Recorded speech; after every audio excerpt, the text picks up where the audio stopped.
Pogodno, braći i sestre, evo danas Sveta pravoslavna crkva slavi velikog, ognjenog, revnosnog proroka Božeg Iliju. Kad je sveti Ilija rođen, njegov otac Savah vidio je kako ga anđeli povijaju i daju mu oganj da jede. Njegov otac odi u Jerusalimu, kaže sveštenicima, šta će to da bude? Ne brini ništa, to će biti veliki prorok, već je veliki čovjek, koji kao što mu daju plamen, takav će biti on plamen. Vedete vi, braći i sestre, da više Bog sluša jednog jedinog proroka se dodelio, nego cijelu carevinu cara Ahaba. Zamislite vi kakavo je to pravda. Jeste ološ slušati. To je za Boga.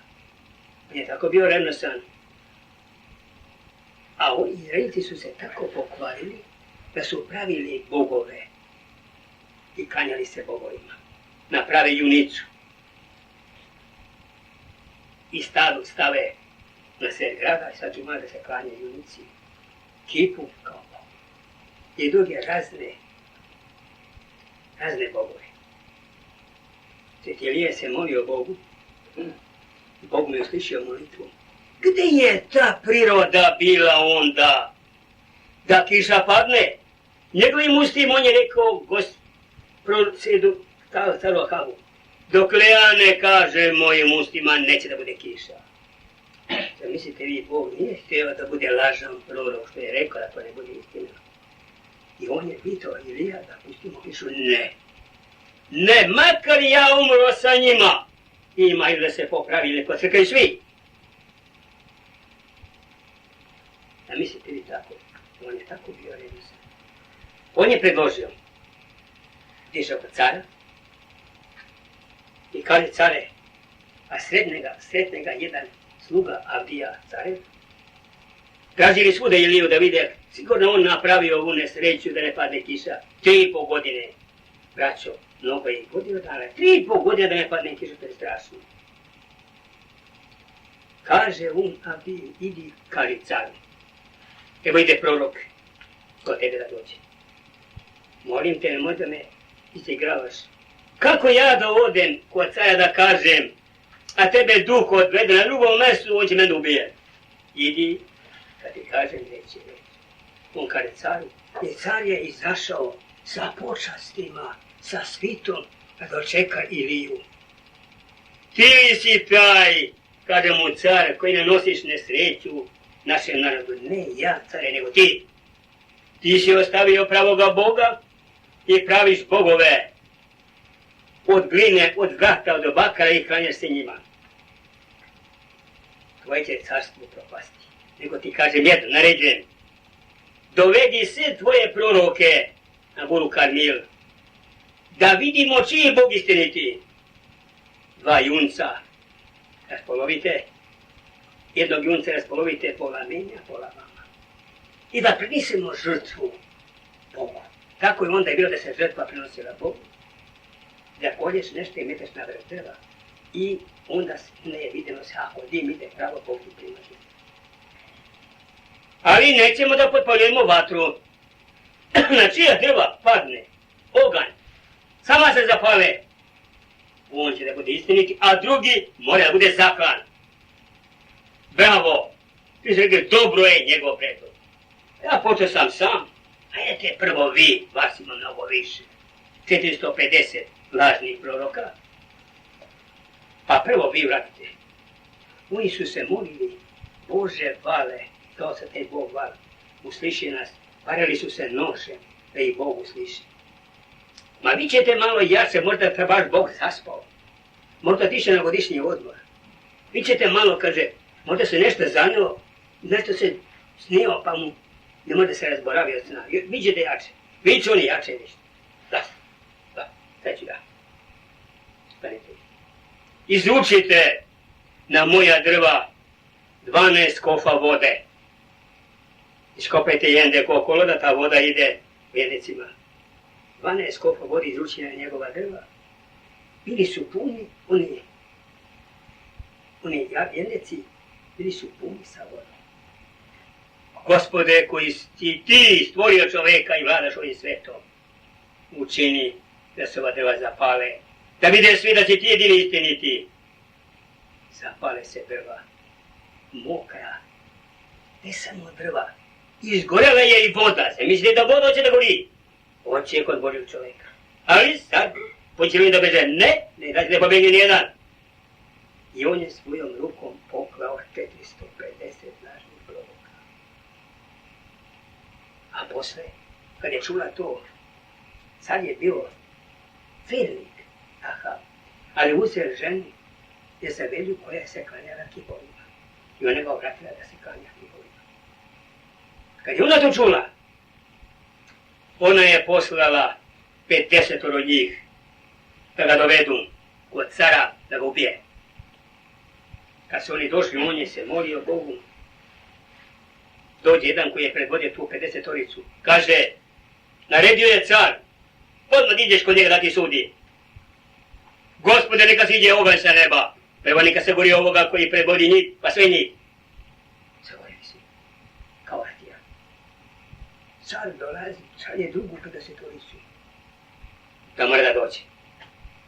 Gospode, kaže, neka oganj siđe. Sišao s neba, uganj i se pogojao.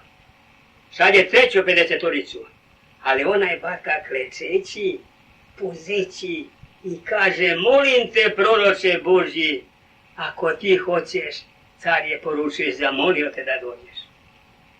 Sad dođe. A ja ti narediš meni. I kad je otišao, car ga dočekao. Carica nije ni bila tu, zakrila se, možda ga gleda. Kaže, on mu naredio ovo što sam malo pre rekao, da preslušaju to. I kaže, kad je to bilo, care, sada jedi, pređi konj i brzo idi kući, renovati tiša. On je otišao, molio se i kaže učeniku, ima li neki oblačić? Ima jedan kao dlan. Dobre, kaže. Kako je pala kiša toliko? Gledajte vi, braći i sestre, kakav je to čovjek. Ali, pazite, za vreme 3,5 godine kad je bila suša, Gospod kaže, Ilija, vidiš ti koliki narod umire. Ako, neka umire. Daj ti meni, ja ću njih da sredim oko nema. Ilija, lako je to srediti, pobiti ga, lako je pobiti ljude. On nije žalio da je on pogine. Onda kaže Ilija, idi ti u Saretu Sidonsku kod udovice, koja nije imala leba kad je bila rodna godina. Otišao je on, našao udovicu koja skuplja drva na jedno obramče, eto je 2 peneta. On je nazove Boga i kaže, ja sam gladan. I mi dajte. Kaže, ja sam sad ovo rešila, imam i da umesim nju sa jednom kolača da ja i deca pojedemo i da pomrem. Prvo ti za mene umesi, kaže ti, posle mislim za vas, da ja se privatim, gladan sam. Umesi ona se nekom se privatio, ali pazite, za 3,5 godine nije nestalo ni ulja, ni brašna, koliko zavati to postane u toj ulici. Ali desi se da njen sin umre. Pa zato dođe ovdje da mi umoriš sina, kaže, kako te nije stid. Ona donese njega u sobu ga tamo. On se molio ništa. Gospod kaže Ilija, sad kaži ti da padne kiša, a ja ću da vaskrsnem be. Zar ti za to što te udovica ranila pola godine duguješ njoj da je vaskrsneš teke? A ja toliki narod i car se pokajao i moli da mu oprostim, zato mu ne oprostim, kaže, sad ti kaži da padne kiša. I Ilija je morao da kaže da padne kiša njegovim rečima i on je vaskrsnuo dete. To dete je bio prorok Jona, kasnije, koji je bio 3 dana u Kitu, koga je Bog slao u Nineviji da propoveda ljudima da se pokaju. Braće i sestre, koliko Bog sluša jednog pravilnika. I on je bio od mesa i krvi kao i mi. Nego šta? Zar je on svakog dana i sigurno jeo nešto zgodno, masno i lepo? On je toliko postio i takav je bio suv kao gran. I pustom i molitvom on je Jordan reku prošao kao posuve.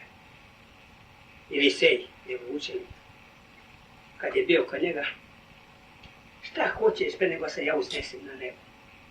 Hoće da mi daš da imam duplo više sile nego ti. Čovjek hoće ti ne ovo koliko nego baš duplo. Dobro, ako me vidiš kad se uznese, dođeš. Dolaze sa neba. Ognjeni konji fijake uzima jelinu i nosi na nebo. Čije je telo? I danas, ali telo koje je oduhovljeno, koje nema potrebe za ove hrane, koji danas u raju, tako će on doći, braći i sestre, pred sam dolazak Hrista, za vreme Antihrista, koji će ljudima govoriti, ako se bude protivio njemu, izlazit će oganje iz usta, on ga pali kao vatiju. Vidite li vi kakvu silu Bog daje čovjeku, koji je u vezi s njim, koji je revno za njega, koji bi ne žali i sebe da i on strada, neka umre i on. Sam da se Božije samo Hristu. Budimo revnosni. Pazite, i kad sam bio u Trepču, priča mi jedan, udari grom i ubije vola. Prolazi jedan komedijaš i seli, jer šta je to? Kaže, ubi grom ove vola. Tužite vi se dogiljevi ko su ide za prekršaj. Ko nećete vi, ja ću ga tužiti. Bre, mani šali, ja ću ga tužiti. Nije prošla, kaže mi čovjek u mom selu bilo, 50 metara udari grom. Znači nije stigao da ga tuži. Gledajte vi kakvi ljudi ima. To svi ljudi znaju. Koliko je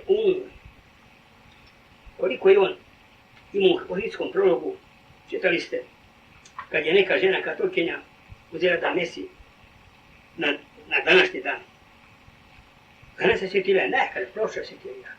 To je djeco jedan tvrdi dokaz za izbroj pečata da zaista naš datum, naše što smo držali dosad od Hrista do danas, to je puno važno. Kad je ona mesila, sve se testa pretvorio u kamen. I to testo, od tog testa bio je iz Carigrada jedan patrijarh i uzme od tog kamena i danas stoji kamenčić obesen sa končićem pred ikonu Svetog Ilije za znak da je to onda bilo. Mnogo se ljudi boje Svetog Ilije, ali i malo ko hoće da radi na Svetog Iliju. Ne treba da se ne oblači. Možda da pukne, ja sam jednom po bratima stegarima samo rekao, vas da batališ ti do van. Rekao sam da si popalio. Evo ga danas je Sveti Ilija. Ako zapališ, iz vednog neba će pući da te ubije. Znači nekad nema možda da ga ubije, gotovo rešeno je. Samo ako zapali, odmah ga ubija i radom ne. Pogledne nakada je vedro, a treće vedro u neba. Stojala mi cigare tu, nisam smeo da uzmeti kako je morao da batali cigare, da puši iz straha. I se rekao iz vedrog neba. Ne, da bude oglasno. A žena kaže, nemoj da mi ga ubija. To rekao sam, to što sam rekao, to će da bude. Dragi moji, da znamo jednu stvar. Mi živimo na ovoj zemlji, kao gosti. Odlazimo odavde. Gde? Onde odakle smo došli. Na isto mjesto odlazimo, ali odlazimo da damo odgovor Bogu šta smo mi ovde radili, kakva smo mi deca njegova bili, jesmo li bili poslušni prema njemu ili nismo. Ako nismo, on će nas prepustiti one nečastione, da je Bože, kome smo mi ugađali ovdje.